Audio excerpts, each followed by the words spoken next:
Welcome to the 2007 FIRST Robotics Competition and this year's game, Rack and Roll. This year's game is played on a 27 by 54 foot carpeted field. Two alliances of 3 teams each are located at the ends of the field from where they operate their robots. The center of the field is occupied by a scoring structure known as the rack. 3 levels of scoring locations, known as spiders, are located within the rack. Each spider hangs from a series of chains that allows it to translate and move freely if it's impacted by a robot or game piece. The game pieces are inflatable plastic pool tubes. There are 3 types of game pieces. Keepers are placed during the autonomous period.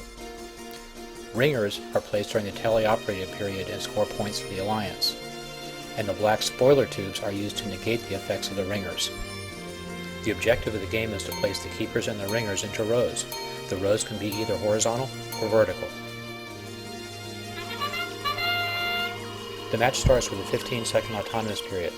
Robots can use onboard sensors to help locate target lights, which will help identify the locations of the scoring targets.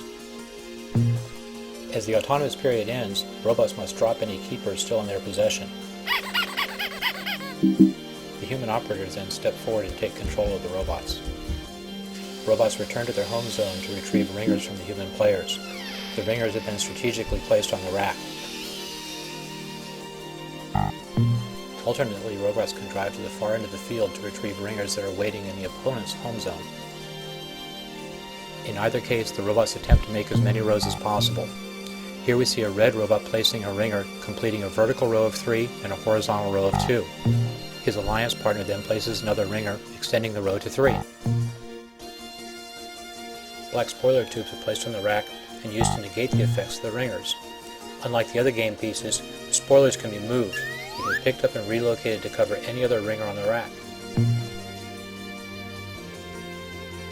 As the match draws to a close, robots will race back to their home zones. Bonus points are earned for each of the Alliance robots that are elevated off the floor. The value of the bonus is modified by the height above the floor. The final score is determined by the length and number of rows created by game pieces and added to the bonus points. In this example, blue squeaks out a win over red, 90 to 84. Good luck, and we'll see you at the competition.